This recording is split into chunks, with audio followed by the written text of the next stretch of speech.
Bueno, good morning, everybody. First of all, I want to thank each and every one of you for coming out in this monsoon. I know it's not easy to get out of bed and come here early in the morning given the rain, but thank you very much.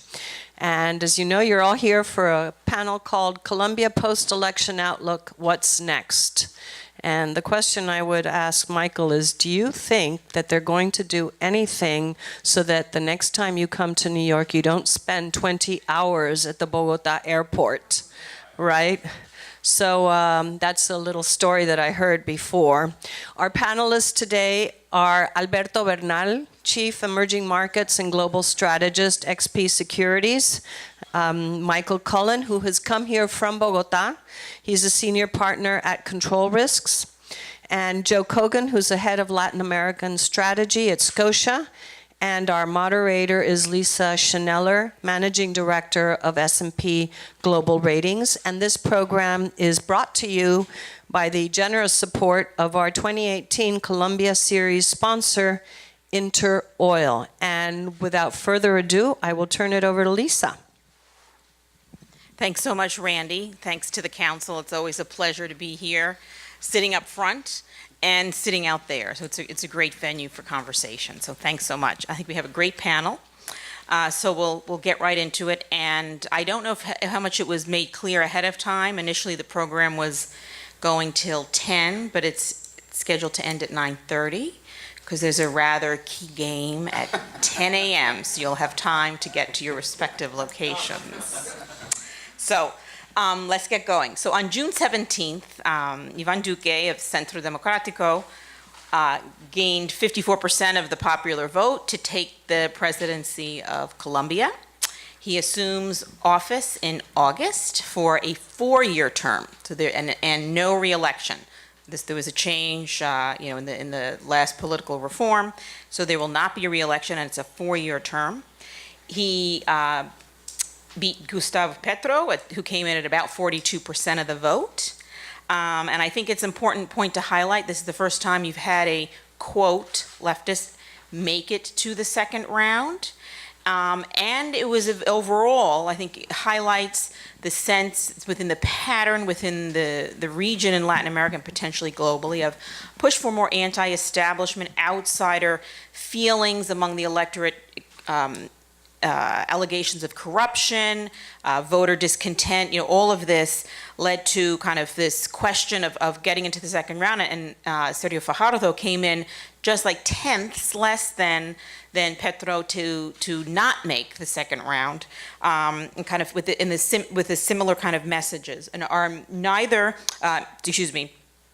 the incoming President Duque does not have a majority in Congress, while his party has the most votes in the Senate and the second most vote in the lower house. He will need to, as you've seen in recent years, build coalition dynamics. So that's, I think, a good area to start off kind of in the questioning and put it out to the panelists to kind of jump in as they see. How do you see the dynamics working in terms of building a coalition or coalitions, different coalitions depending on issues under President Duque? I start? Alberto, take it off. Anyone who wants to jump in, we'll throw it over to you though first. Well, thank you, Lisa, and thank you, Randy. Thank you to the council for the invitation. I actually think that we saw the beginning of that yesterday. There was a vote yesterday on the something called the Special Justicia Especial para la Paz, which is the special tribunal that is going to take over the crimes that the FARC committed. And there was a very strong push from Duque and the Centro Democrático to change two very specific clauses of the HEP, which is how it's called, which is how you're going to treat the military and how much leeway this new justice apparatus is going to have over deciding whether or not the guys from the FARC can be extradited in case they continue to commit wrongdoing after the signing of the peace accord. And it has to do with one very specific case of a guy named Santrich, is leader of the FARC, and also there's a lot of talk that there's another guy called alias Iván Marquez, who apparently was also involved in drug trafficking, well, like significant drug trafficking, like 10 tons of cocaine going to the U.S., whatever. So if the DEA has evidence of that, then these two guys should be extradited. And apparently, how it worked yesterday is the Santos government was very much against the Justicia Especial para la Paz not having, having a say on whether or not these guys can be extradited. But with what happened yesterday, now it doesn't. So most likely scenario is that these two guys are going to be extradited. The question is whether or not this is going to destroy the peace process. I don't think so. I think it's the right thing to do. If you keep on committing crimes, then you have to pay for it. But we already saw that. So my calculations, Liz, is that after everything is said and done on August the 8th, Duque is going to have about 67% of the Senate and about 70% of the lower house. And then Petro, who's going to be the head of the opposition, is going to have pretty much the rest. One of the interesting things in the dynamics going forward is the role of Petro and the role of a strong opposition from the left, which you haven't really had that much of in Colombia before. I mean, traditionally the analysis was leftist ideas are tied with guerrillas, and people don't like guerrillas who they associated with terrorism. So we didn't have to think about that in Colombia as much as we do in most of the rest of the region, where you constantly see a pendulum going back and forth between left and right. And so now, given how well Petro did, to the surprise of many, if you had gone back and asked people a year ago, you will have that kind of opposition, and I feel like certain policies will become harder. So for example, 2 years ago, they passed some tax reforms where they decreased corporate taxes and at the same time increased the VAT tax. You'd think that kind of thing would be a lot harder to do when you have a leftist opposition who would obviously come out quite strongly against this. So I think that's the new element we'll be looking at. Yeah, I think it's interesting, and just taking on from Joe's point, we had 10.3 million votes in the second round for, okay, I obviously don't know how to use a microphone. Okay, is that better? Yeah, so it was an interesting dynamic. We had 10.3 million votes. First of all, we had more than 50% participation, which is an indication of how important this election was seen. Only 4 times previously in Colombian history had there been an election with more than 50% participation. And the second round had 19.5 million votes on a day where there were 3 World Cup matches. So if anybody has lived in Colombia, you'll know what a phenomenal turnout that is, given the circumstances. But we got 10.3 million votes for Duque, which was enough for him to win the 54% majority that he needed. But we got more than 8 million votes for Petro, which is really interesting. So you can look at this from a number of different ways, but one way you can look at it is there's this sort of emerging new Cold War that is about to be fought between the left and the right. We saw a very polarized electoral process, and that will continue because, as I'm sure many of you know, the loser of the second round gets an automatic senator seat, which Petro will now use as an attempt to lead the opposition. Robledo, other people may try to get footage in that area, but he's got a very good chance of leading the opposition. And in fairness, he's a very powerful orator, and he's very good at unpicking some of the historical causes for conflict, which is the haves and have-nots, which resonates a lot in the poorer parts of Bogotá. It resonates in the frontera, the historical conflict areas. So if you actually look at the electoral map from the second round, it's fascinating to look at. Yeah. We could all probably talk about it for about 5 hours, but you see the historical conflict areas along the Pacific, down to Nariño, Punta Mayo, are all Petro areas. Yep. You see he wins Bogotá. Yep. But then the historical conflict areas, the Catatumbo, those areas on the Venezuelan frontera area, they're Duque areas. even though they're historical conflict areas, and therein lies the Venezuela question and how much Venezuela informs Colombian politics. Much in the same way, and we said it on a phone call earlier this week, I feel that Venezuela and the fear of the boogeyman in the closet next door informs the Colombian electoral landscape, not in a dissimilar way that the Trump administration is impacting the current Mexican elections. I guess we could, there are so many points to take off here. We could stay with Venezuela for a moment in terms of how, you know, Alberto, Joe, how you see kind of this weighing on potentially the economy, you know, the influx and the increase in immigration beyond just the border areas, and how this dynamic can play into the economy moving forward, and then spilling back into broader policy initiatives by the administration thus far. And I might apologize if I missed something. You know, any Venezuelan crossing the border does have access to health services, et cetera. And I think there's a question, you know, over time, if this were to persist, implications for the fiscal accounts as well. So put a couple of themes out there for you to touch on.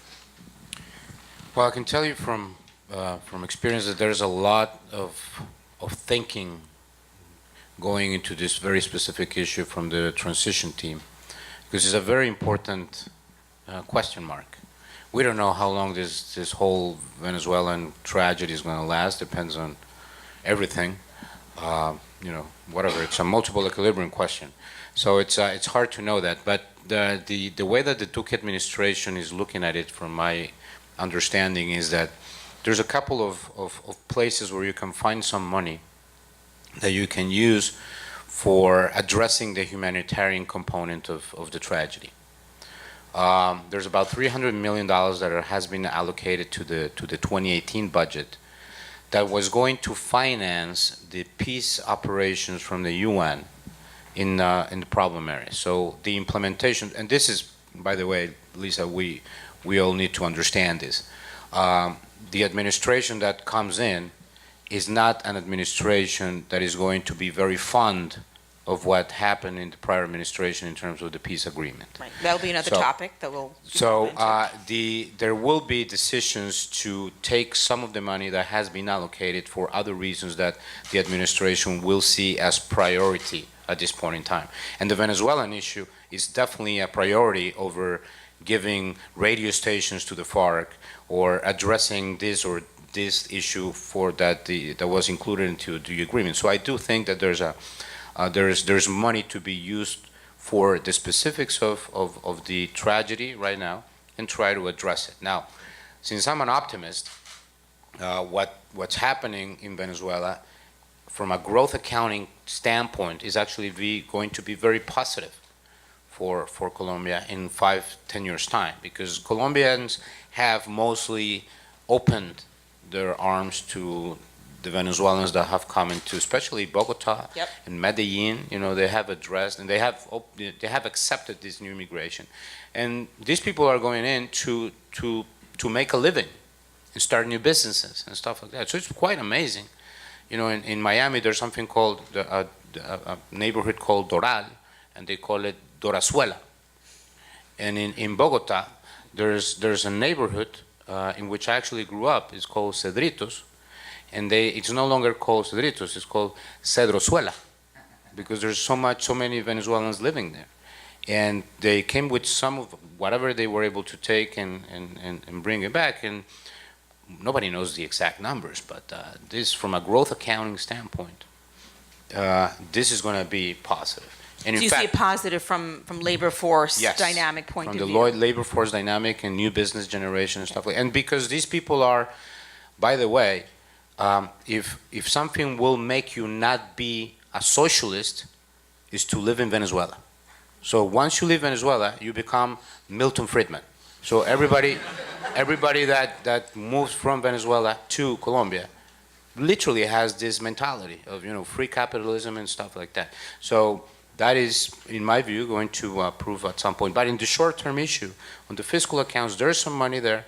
But Duque, I believe, has full understanding that if this gets out of hand and there's 4 million people just crossing because there's people just killing themselves in the streets, then everybody else in the world will have to chip in. Don't you have an alternative view or nuance?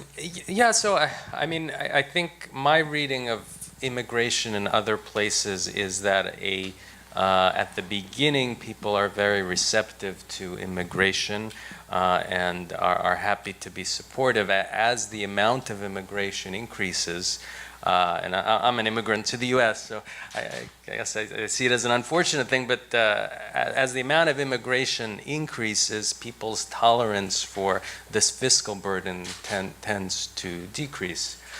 So I think that's the risk, that the situation in Venezuela continues.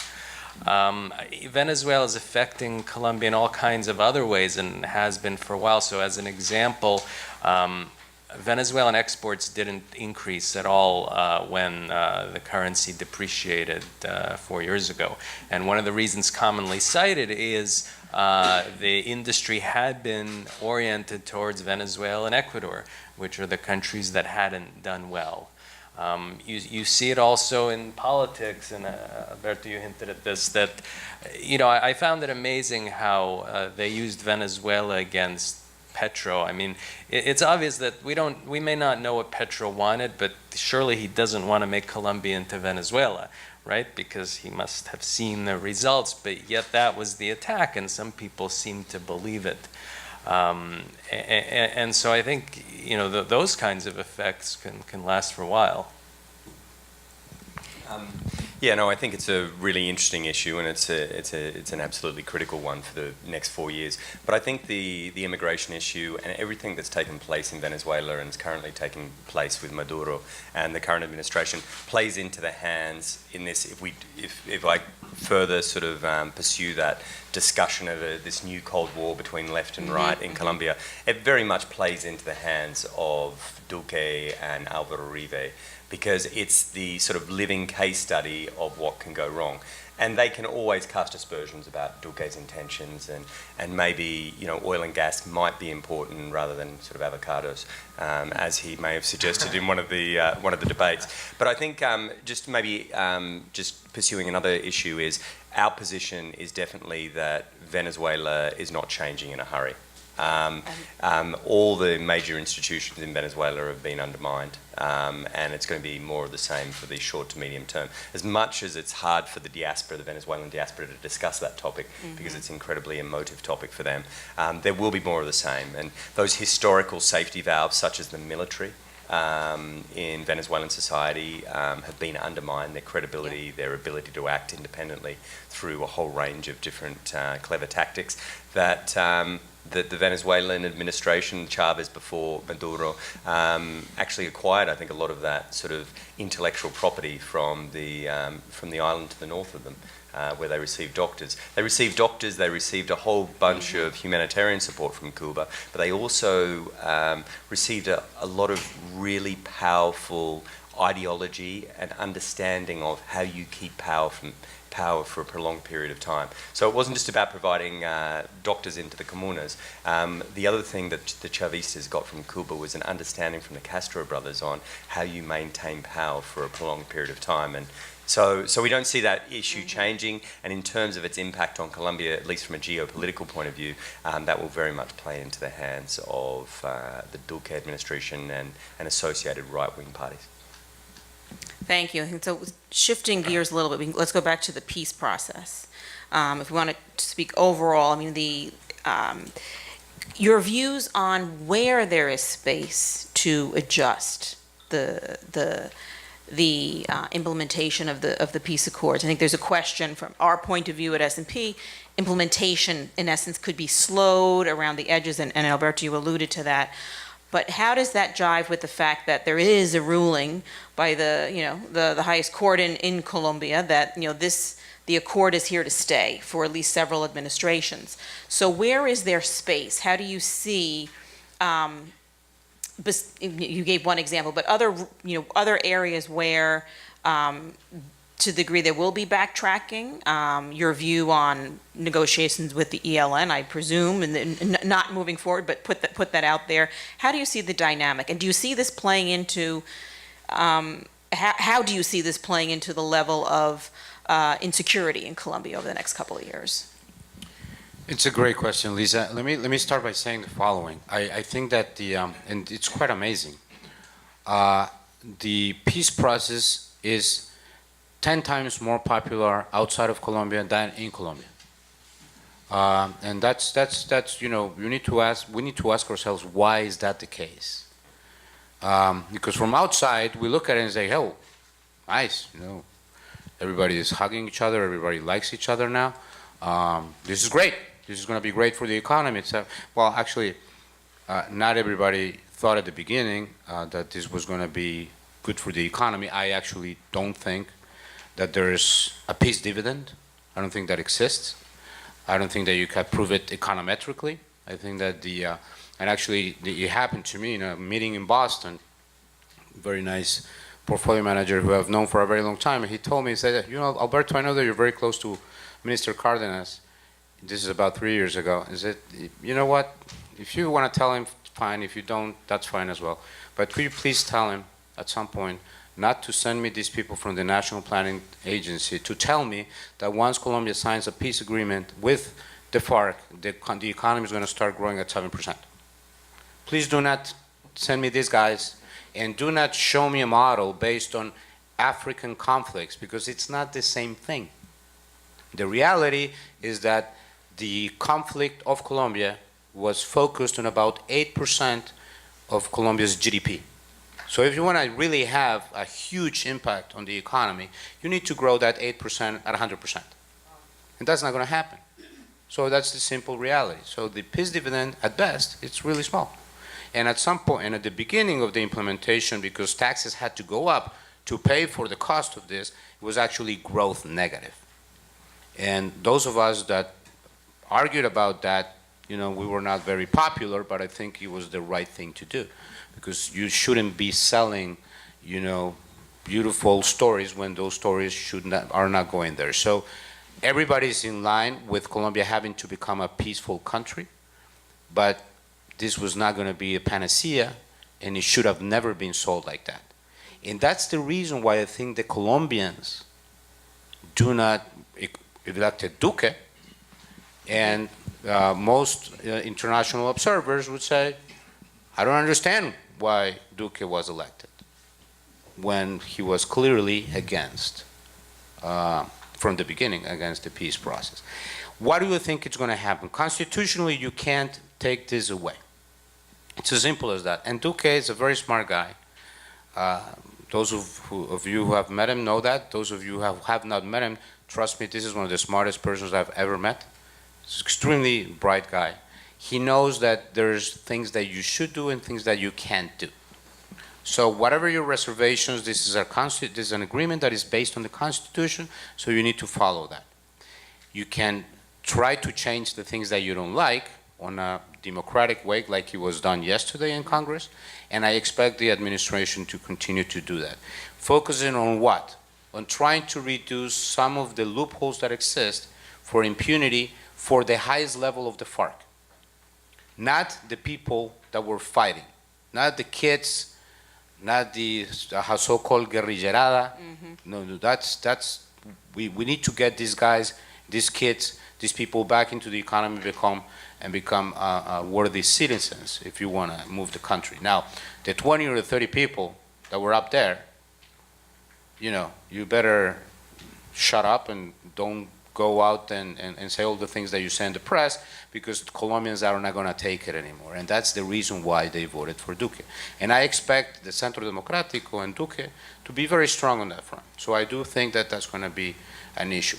On the ELN issue, I can tell you, and this is a very easy prediction, there will not be any negotiation unless the ELN agrees to go to a very specific part of the country, disarm, and be with international monitoring, so that you can't do extortion anymore. But this, let's talk in the middle of the conflict issue, it's a no-go. It's not going to happen. And Duque will risk his political capital on that issue. He will get all the calls from international organizations, from the church, from left-wing groups, etc. Let's keep this ELN thing going, and he's going to be very steadfast. I will only talk if there's international monitoring, and we have these guys sitting on one single place with no arm, with no guns, and no capacity to do damage. Another take on the ELN process, or? I might just talk more generally about the peace process, if that's right. So, Sure. I agree with all the commentary that preceded. If you stop a Colombian person in the street and you ask them, do you want peace? They will say yes. There is a human propensity towards peace, particularly after 52, 53 years of conflict. There is the thing that Colombians are angry with, and the reason why President Santos is leaving power with a 73% unfavorability rating, which is, keep in mind that Álvaro Uribe left with 80% favorability in 2010. The reason he's unpopular is because of the peace process, and the reason the peace process is so unpopular is these people under the HEP are allowed to admit their crimes and not face jail time. That annoys a lot of Colombians after their families were personally impacted by secuestros, extorsiones, the whole history of human rights abuses. And also, on top of that, these people are now guaranteed 10 positions in the bicameral Congress for the next 8 years, so 2022 and 2026, 5 in the Senate and 5 in the House of Representatives. That really annoys people that's happening. So what Duque will try and do, and what he said during the election campaign, is he's going to try and change those aspects, and also land reform will come up in this as well, because 90+% of conflict historically in Colombia is about land. If you trace it back to Gaitán, La Violencia, etc., a lot of this is about land ownership and large landowners versus small landowners. But he's going to try and unpick those bits which are really unpopular. The Progressive Constitutional Court, as you guys have pointed out, aren't going to be open necessarily to that argument of change. So what does he have left in terms of arsenal? He's got a referendum, which he can call. But even if he goes down the referendum track to try and peel back some of these more unattractive aspects, he's going to use a lot of political capital, and a lot of that business focus that needs to happen at the moment will fall by the wayside. So he understands that he can spend a lot of his legacy on this. And then I guess it comes down to a question about how much the loyalists within his party and on his side of Congress are siding with Álvaro Uribe, who very much is passionate about those decisions, and how much he wants to be a reformist president. That sort of then becomes the question for him. So it's an interesting debate, and it'll be interesting to see what he does in terms of potentially calling a referendum about these issues to unpick those specific issues. One thing he can do is the peace processes, and Alberto talked about this at the start, the peace process only covers you up until the signing of the peace process in 2016. Yep. It doesn't cover you for subsequent acts. So Jesus Sandrich is a really big issue at the moment. He's the guy that Duque can really hang out to dry to send a very clear message to the FARC and potentially to the ELN as well, that if you continue this kind of thing, you will be extradited to the United States. So our prediction is that Jesus will be on a plane at some point in the near future to the United States and will be extradited. And that will be a very clear and easy message for him to send, which is, you try and export 2 tons of cocaine, this is going to happen to you. And that obviously then ties into the US relationship, which I'm sure we'll get to later in the day. In terms of the ELN will want, particularly because of their ideological genesis, they'll want political participation. They'll want a similar deal to what Las FARC got. They're not going to get political participation off Duque and Álvaro Uribe. Duque's been talking about them marshalling into a concentrated geographic area and all the things that Alberto mentioned. They're not going to do any of that stuff without being promised political participation. So I don't really see grounds for a negotiation going ahead without Duque very seriously losing the support of his base, or Álvaro Uribe's base, you may call that. That's another potential topic. Yeah. We are tight on time today. Your take, no peace dividend, kind of what's your take on on the implications in this for the economy and the degree of uncertainty on these policies moving forward. Mostly I agree with Alberto's comments. I mean, Cardenas was promoting this 2% peace dividend per year for the next 5 years based on cross-country studies where they looked at countries at civil war, countries that resolved their civil war, and look at what happened with growth. So obviously, if you go from civil war to no civil war, you'll have a huge pickup in growth. And people, of course, question, how is that possibly relevant to Colombia, where, okay, if there was a dividend, that dividend happened 20 years ago, not now. And so, people didn't believe in it. Cardenas went too far. I remember hearing him talk about 7% growth, where if he had said we're going to have 5% growth for the next few years, we would have all been happy to buy bonds at 5%. That would have been great. So I don't know what the purpose of it is. I think I think the major purpose is political and social, but there could be some benefits in the long term. The most immediate benefits would be if you can end the terrorist attacks on pipelines. You do see, if you look at monthly data, you do see oil production go up and down in response to those attacks. So those are real, and but in the long term, 10 years from now, I can imagine increases in foreign investor confidence, more investment in particular regions in Colombia that weren't accessible before. So, I think in the short term, this is a bit more of a cost than a benefit. And it was always a negotiation. So, the FARC didn't surrender and admit defeat. They wanted something out of this. So I remember in the initial proposal, I don't know if this was implemented, but each member of the FARC would receive a salary, and your salary that you would receive once you demobilized was dependent on your former rank in the FARC. So if you didn't like the FARC, this sounds ridiculous. If you were in the FARC, that seems fair. So that's the kind of thing that I can imagine people would be upset about. Switching gears, so it's about 9:05, I think, and we want to open up to the floor in a moment, but I do want to put a fiscal question on the table before I throw it out there. The candidate, Duque, highlighted some potential cuts in the corporate taxes, et cetera, and if you look at Colombia's fiscal,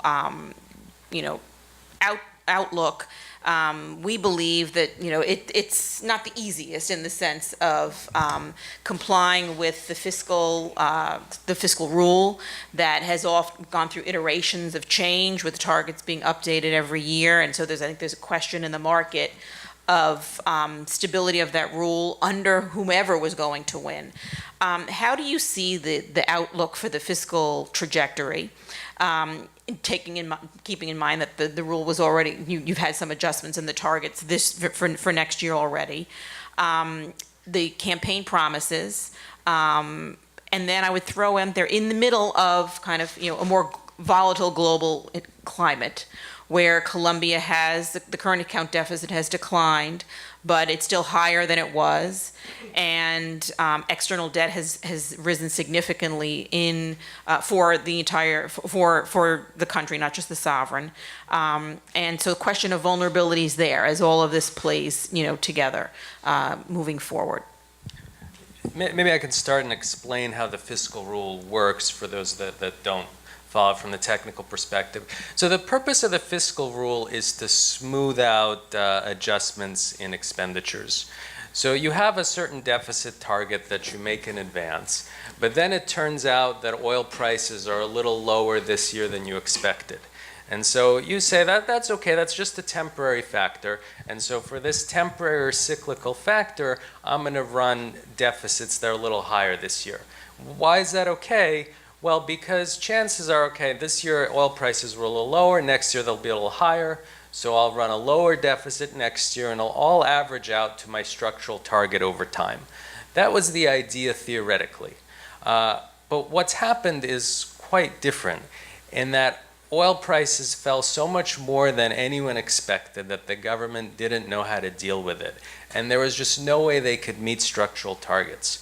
And so what they've done in different ways over the past few years is classify more of the deficit as a temporary deficit. so that deficits are allowed, but we're still on track for the structural target. The biggest and I think most disturbing change happened in the most recent iteration, where they said that cyclical factors are going to dominate for the next 10 years, right? So it's no longer a temporary deviation. It's, at least to me, what seems like a rather long-term deviation. So they said this time more because of growth being below potential. They said growth will be below potential for the next 10 years, therefore we can run higher deficits. So, there's a question then of what is potential. Right, and how are you estimating potential? So I think in that sense, the fiscal rule has lost some credibility among investors. From the government side, why are they doing this? I mean, on one hand, it's just the shock that they experienced was so large that the structural targets were no longer really meetable or relevant. In part, the structural target is not just for investors to follow or rating agencies. In part, they use it to negotiate with Congress and in general to try to keep down expenditures. And to that extent, they need something to be targeting. Nevertheless, I think from the bond perspective, rather than say the peace issues, it's the fiscal concerns that are most important. They were already there a few years ago, and then when Duque came and said he wants to reduce taxes without making it clear how he was going to pay for it other than kind of vague things like decrease efficiencies, that makes the fiscal concerns more serious. And Colombia has received a tremendous amount of bond investment over the last 5 years, more so than any of the countries in the region. So foreigners own 25 billion USD equivalent of local currency bonds. If you went back to the same time in 2013, it was 2 billion. So they've been getting nearly 5 billion USD equivalent of inflows, which has addressed in large part the increased current account deficit that had people worried about in 2015, 2016, and allowed the government in part to finance these deficits. So investors are certainly watching. Given that the local currency market is new, they need to maintain investment grade in order for that money to stay in and keep flowing in. Alberto, you have any other comment or? Mike? No, this is great comments from Joe. I agree 100% with the perception in the market with vis-a-vis the fiscal rule. The concern from the people that I talk to is what you are going to do with the new information. Well, we downgraded end of last year, stable outlook, so we're BBB minus stable. So we expected there would be, we highlighted the fiscal and challenges as well as the external vulnerabilities being higher than we expected for longer. So put that out there. There's a couple of things that you guys should know with respect to 2019, because I actually think that assuming that we don't go into a full-blown trade war in the world, then 2019 is looking relatively easy for the Duque administration. There's a couple of reasons for that. The budget was assumed an average price of oil of 55.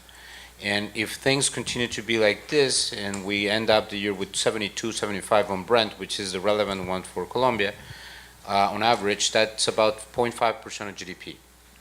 So you have already managed half of the adjustment for 2019 vis-a-vis 2018. And 2018 is looking pretty okay because growth is coming better than expectations. So complying with 2019 is not going to be hard, even more so because the Duque administration will still be a young administration, which means that it's hard to execute on the fiscal front. So 2019 looks okay. 2020 looks more complicated. Now, from my conversations with the Duque administration, and the same thing happened with the Vargas Lleras team, says, you know what, Alberto, you guys, you investors want us to perform and pay you. We need to grow more.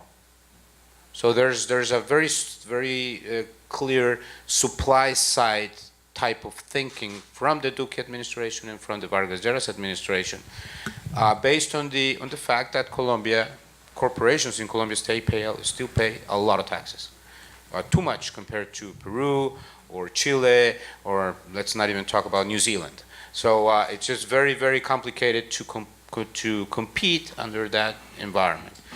So my sense is that during this process of so-called empalme, the administration will look at the data and will come up with ideas that are contingent on, right? So we will be reducing taxes contingent on we growing 0.5 more, 0.2 more, et cetera, and to try to keep the promises that were made, but also fully understand that you cannot lose under any circumstance the investment grade rating. And knowing Carrasquilla and Montenegro and all the guys that are behind Duque, I know for a fact that they know these things. It's not, if Petro was president, I would be concerned, because I don't know if you guys have met him. I have no idea who advises Petro on economics. I don't know. I've never met the person. So I'm not sure how that would work out. But with the information that I see, assuming that we don't have a terrible situation in the international economics front, 2019 looks okay. And if growth goes up to levels of 3.5, 3.7, more or less, 2020 is doable if you, in fact, advance on the efficiency issue having to do with tax reform, and hopefully be able to do something on pensions. But that's a different story as well. I mean, because there's a component of pensions that will help you short term, which is taxing high pensions, and that idea is out there, and it's going to be politically costly. But if it happens, that would also help on the fiscal front. Well, given that it's about 9:15, let's open it up for questions, and then we can hopefully bring in some more. There are many other topics. We keep on going here. Please state your name. The mics will go around. Please state your name and affiliation, and keep it to a question versus a statement. Thank you. Front.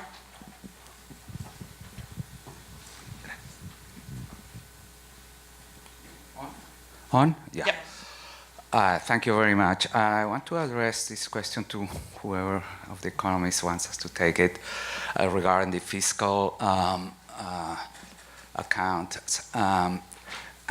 Has to do with the issue of the rural catastrophe, the assessment of the values of lands, and there is where Duque and, of course, before him, Uribe has nearly 100% following. Yet, this is known as being a very outdated, really unfair system of taxing. And then I say, well, that's a regional issue, not for the government, for the national government. But then you have to be reminded of the presumptive rent, I don't know how to translate it literally, assessed rent that determines eventually what the richer landowners end up paying in national taxes.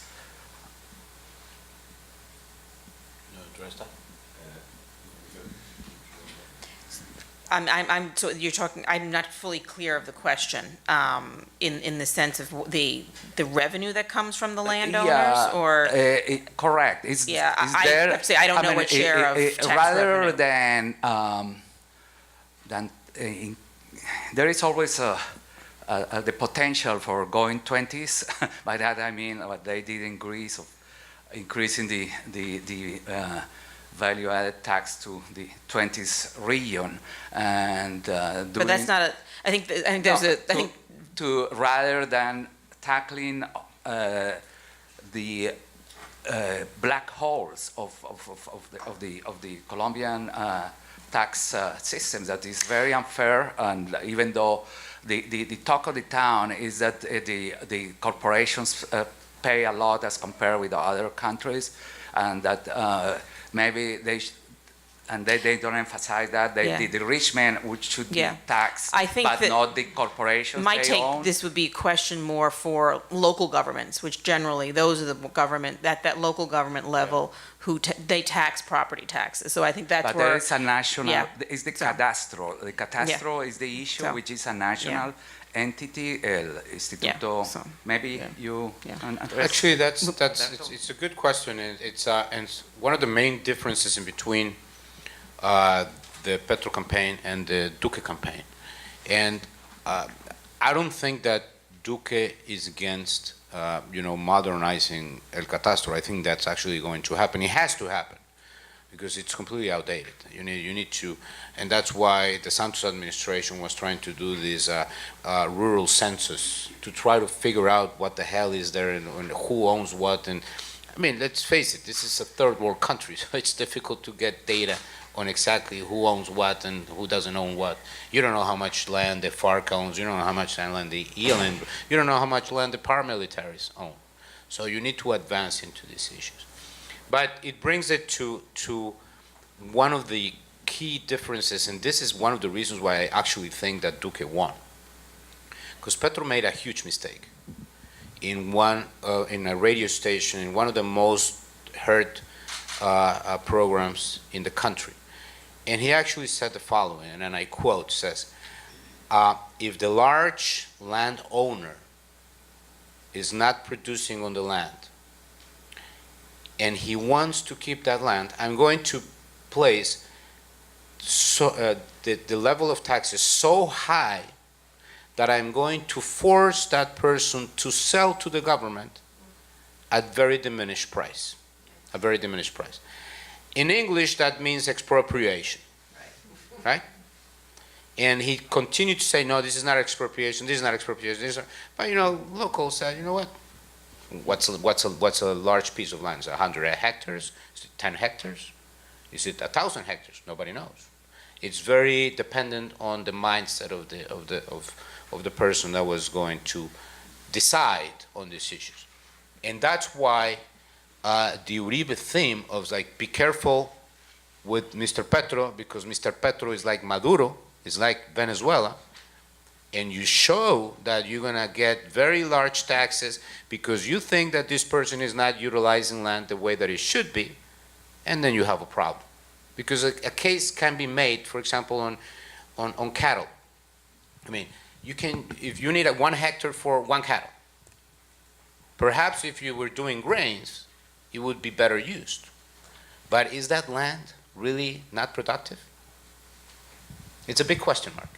And all those things started to come in, and that's why a lot of the people, landowners in Colombia, started mobilizing because they saw that there was a significant risk that these things could actually take place. And let me be very clear. I fully agree with your view that there are some places in the country where just the avalúo catastral is just so ridiculous that people are not paying the taxes they should be paying. But let's keep this on a institutional basis, and that's why Duque won. I think one of the regional issues, regional versus sort of Bogotá issues that's very interesting is the royalties issue. So in 2011, there was the 80-20 flip that the Santos administration did. Obviously, mining and oil and gas account for about 55% of exports in Colombia. That had, everybody kind of knows why the Santos government did that, because there was rampant corruption in some of these frontera regions. La Guajira is a very good example of the corruption and missing royalties that were taking place. But the problem that happened was the communities where the mining and oil and gas production was taking place could not see the direct benefits from that. So that was one of the really negative, from a corporate point of view, from our clients' point of view on the ground in Magdalena Medio, Putumayo, in Antioquia.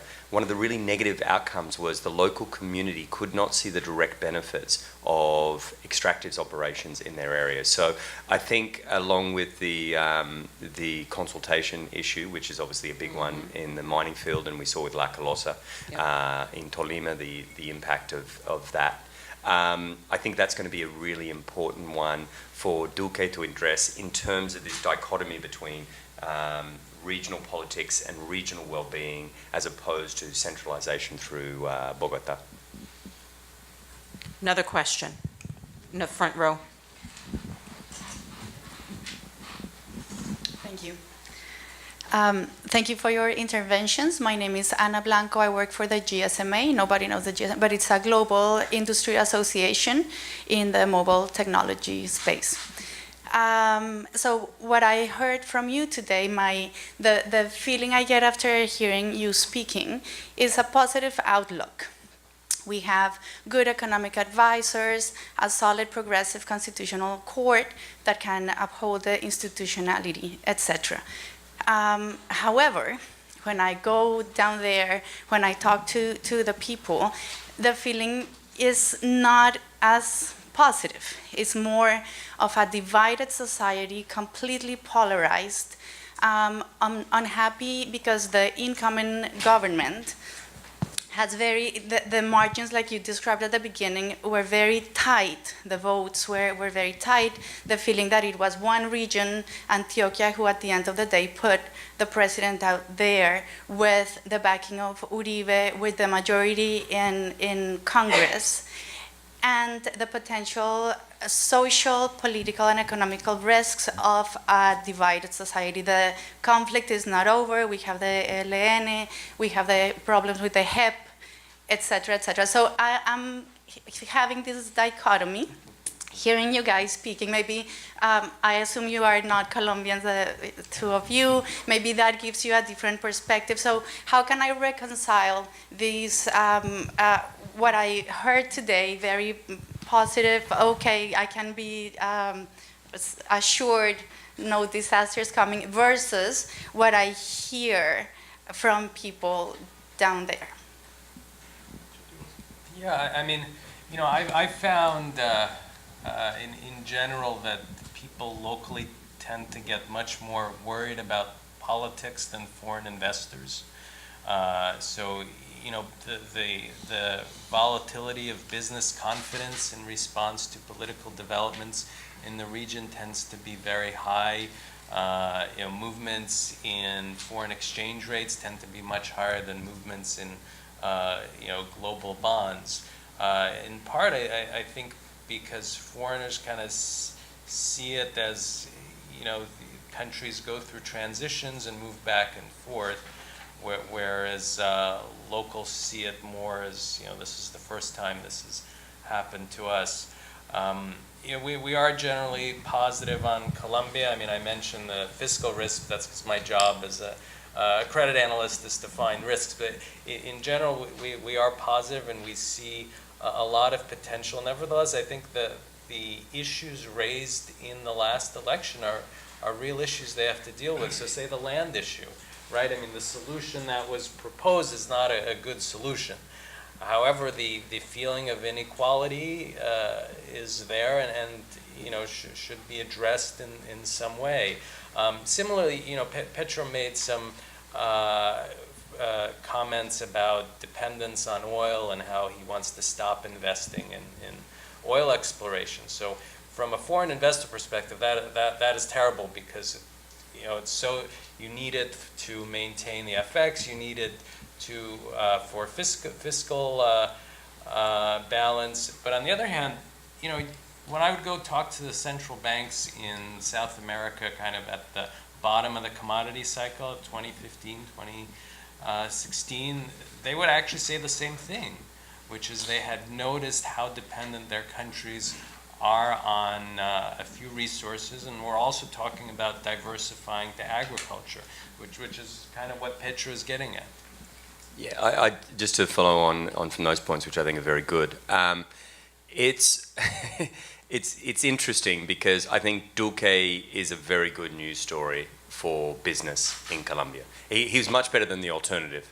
And some of the rhetoric that happened during the election process was pretty scary, to be honest. It was talking about getting rid of oil and gas, turning Ecopetrol into a solar company in 5 years, replacing extractors with avocados. I mean, there was some pretty interesting rhetoric that went on during that. So the business community is very happy that Duque won and Petro didn't win.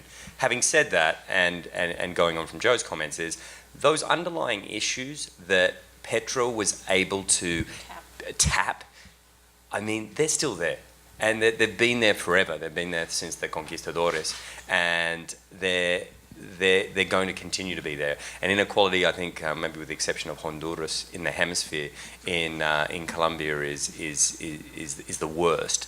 So there's this concept that if those issues aren't addressed in the next 4 years, a lot of companies, the smart money is thinking about the election in 2022, the election in 2026, because if those underlying issues aren't addressed, and the aguacate farmer in Vichada works out that his vote is worth as much as Alejandro Santo Domingo, who's a very nice guy, by the way.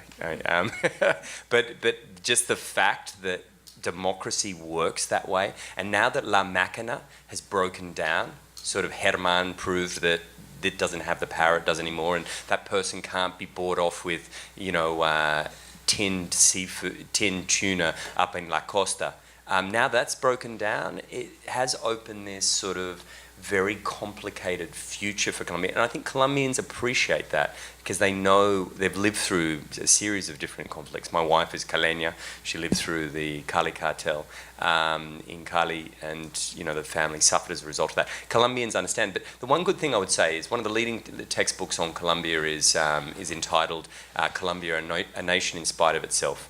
And for me, that sort of summarizes Colombia, because regardless of all these sort of geopolitical thrusts and all these other factors we've been talking about, fiscal policy and those sorts of things, Colombian people have an incredibly indomitable spirit.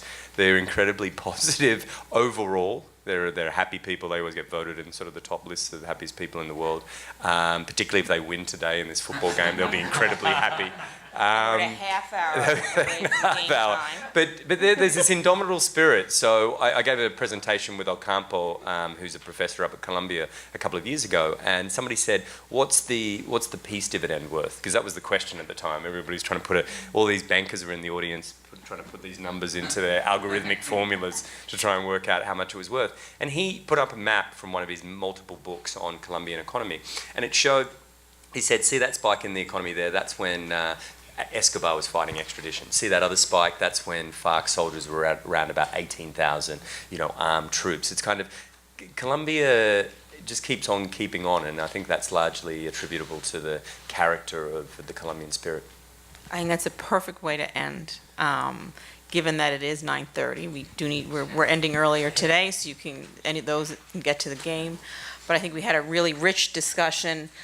We could have touched on many more topics as well, but I think we'll leave it here and hope you have a great rest of the day.